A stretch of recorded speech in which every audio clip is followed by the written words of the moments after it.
All right. I just need to say this. I don't know. This is probably just going to sit on my phone and never go anywhere. But I have been reading the Light and Truth letter. And it's been bringing up some emotions in me because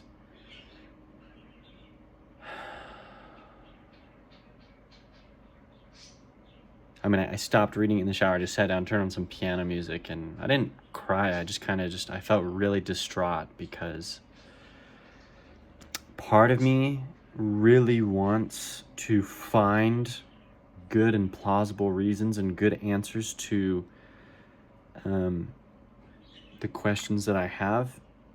And genuinely, it would radically improve my life, and I'm open to it if the church was true. And I've purchased other books and read other things before, and I just needed to say this. Out of everything that I look into, right, all the podcasts I listen to, the things that I read online, the blogs, the letters, the essays, the books, everything, all the information. The most harmful to me, personally, the information that does me the most harm, and I use that word in the sense of emotional turmoil, of making me lose my faith in the church or in the institution or in God or in religion or the Bible, right? We have a lot of quote-unquote anti-Mormon stuff, and most of it that I've engaged with appears to be very level-headed in presenting information and very thorough and in-depth. And I realize I come from a very privileged position where, because of who I am, where I live, and my job, I'm capable of listening to 4 hours, sometimes 6 hours of podcasts a day. My job affords me that. And what I've found, and what was reiterated to me in reading the Light and Truth letter, and it's so disheartening, but it's when part of me I'm still seeking, I'm still truth seeking, I'm looking for more information. And when I'm reading, and this is just the most recent one, the Light and Truth letter. This has happened to me before with, for example, Tad Callister's A Case for the Book of Mormon, or the book Shaken Faith Syndrome. I read what are supposedly the most up-to-date modern apologetic answers, or the responses to these things. And for me, I'm not a scholar. I have no college education. When I can read your blog post, your letter, and I can so clearly and plainly see the dishonesty, and maybe it's not even deliberate dishonesty, but the lack of actual knowledge, which is so ironic to me, because the Light and Truth letter, and I think a couple other pro-Mormon sources, they love this quote where it says, like, most people leave because of church history. I tell them it's because they don't know enough church history. It's like, you only think that way because you don't know enough. And funny enough, the narratives that they present to me, the things that I'm reading, are not the full narrative. They're not the full story. And the Light and Truth letter is just the most recent and a very sad and disheartening attempts at trying to help people. There's two people that I've noticed that have been the most helpful. One is David Bokovoy. He's left the church. He was particularly helpful because, for me, he was the embodiment of Christ-like love and respect for the religion. He clearly understood the issues, and he didn't attempt to make any rationalizations for the for any of the material. For example, he never tries to rationalize the idea that the Book of Mormon is historical. He very clearly believes the text to be a 19th century text that is not an ancient text. And yet, the way that he spoke about it and engaged with it, even me being out of the church when I listen to him, it's so uplifting, and it's so, it gives me hope that, wow, maybe at the time I would think maybe I can still be a member and just be like him. Maybe I can see the value in the Book of Mormon without having to accept its historicity. Maybe I can see the value in this religion and its teachings, even though I don't believe them literally. And so David Bagaboy is just a fantastic human being, because he's very liberal, and he's very pro marginalized groups, but he's also very pro church. I'll put this with the caveat of his most latest interview. He's a little more, I would say, honest, ironically. Not that he was dishonest before, but he's just a little more upfront with how he feels, and he says things like, yeah, I don't think that it's good or healthy for me or my family. But he's written entire books on how to deal with this information and maintain a testimony. And that's helpful, because it's not trying to convince people that it's an anti-Mormon lie. It's trying to take what's the truth and then engage with it in a different way so that it can still be useful and helpful to those who've now learned new information. And the second is Dan McClellan. And I say this because Dan McClellan, he's an active member of the church. I don't personally believe he's a believing member, but no one knows. He's a biblical scholar. He worked as the lead translation supervisor for the Book of Mormon for 18 years, I believe. He's recently stepped away to pursue his own content creation career in bringing the academic consensus of the Bible to modern audiences. And I bring him up because he also does not shy away from the issues, and he doesn't make apologetics for them, and he doesn't try to just flatly deny them. He doesn't try to obfuscate the point. He admits the issues, and he says, hey, if you want to continue to believe in the historicity of the Book of Mormon in spite of something like Deutero or Trito-Isaiah, that's a personal faith-based decision, and you can leave it at that. And that's the approach people should take. That's the approach that's going to rescue net the most people, is not trying to explain away issues and questions that cannot be explained away. So when I read the Light and Truth letters, very small examples would be something like, they'll say you just need to know more of the history, and then they'll say, do you really believe an uneducated farm boy could write the Book of Mormon in 30 days?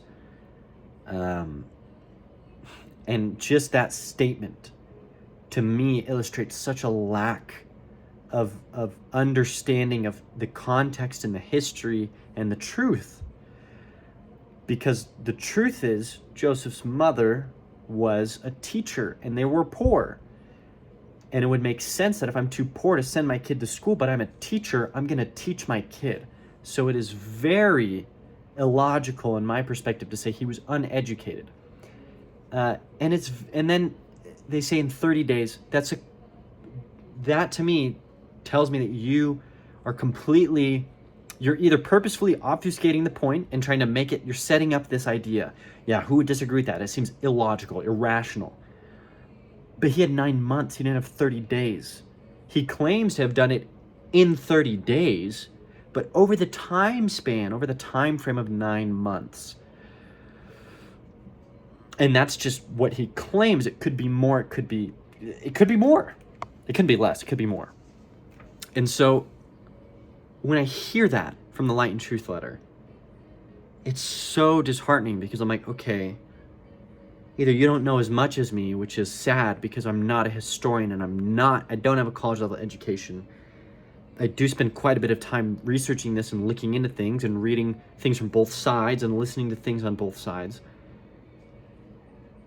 But if you're going to write a whole book defending the faith, defend it well. Because the second you're sitting there criticizing the critics, saying they don't look into things deeper, and your entire letter screams, I did not look into it deeper. And the second,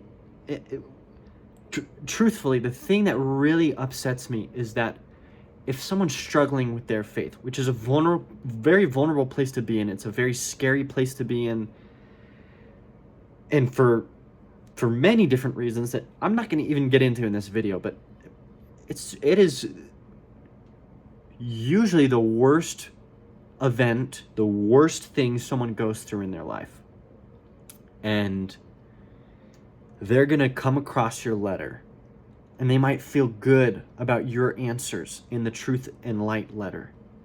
And they might, then they've resolved their issues, they go get married in the temple, they have a family of 5. And then 30 years later, something's itching at the back of their head. One of those answers just didn't seem to add up. Maybe they just came across something new that they'd never heard before. Because they will, because you didn't give the full story.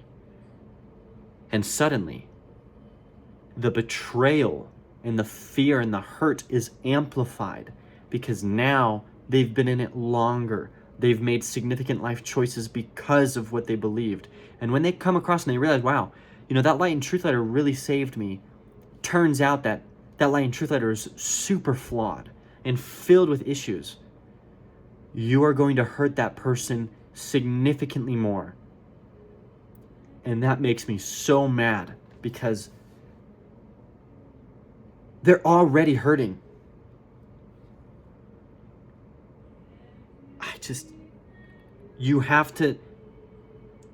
I still remember the feelings I got after watching David Bogrovoy and Dan McClellan. It was sadness and pain because my dogmas and my beliefs and my worldviews were falling apart, and yet both those men managed to inspire and instill a hope in me that maybe I could still continue to have a faith and go to church and believe in a God. I don't anymore, but they instilled that, and that's what you should aim to do. And you shouldn't aim to do exactly what you claim the critics do, which is insane to me.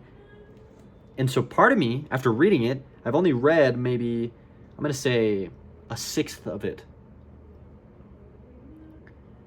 And I had to stop. And I'm like, maybe I just write the counter to this letter. And that's my legacy. Even though it's going to be a headache and it's going to take so much time these aren't simple things. That's the thing. The Truth and Light letter makes a big deal that, people really like just simplistic, easy, straightforward truths. And then it proceeds to give you very straightforward, easy, simple narratives and truths. I find it's just crazy to me that he gets away with that. Maybe he doesn't. Maybe there's a lot of people who feel like me.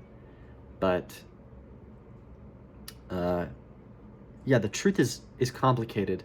It would take a book probably triple or quadruple the size of your letter to respond to. And I'm saying yours if I'm talking to this dude, but... And, I don't know, man. Maybe it's just time to move on and not let this take up any more of my life. But, yeah, there's a frustration there. There's a sadness. And then I remember in the shower on the ground, I said something like, I've surpassed apologetics or something. Like, this idea that I'm now above, I've gotten to the point where I know so much, and I can point you to all the sources, even from faithful sources. And, I've just personally gotten to the point where I know more, and I know better. And it's frustrating to see someone trying to continue to deceive people when I can see what they're doing. But also, it's just so disheartening because it's really? I want there to be more to engage with. I want someone to come out with a competent letter that actually... And the thing is, it's a vain hope. It's never going to happen because, like I said, you can't answer these things. So...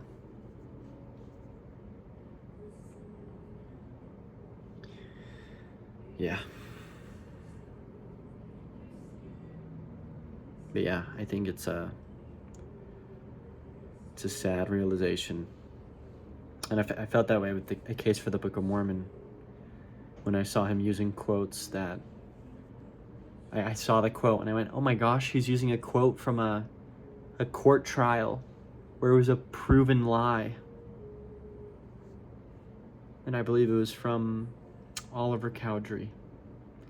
And it's a provable historical lie. And he used it in favor of the Book of Mormon.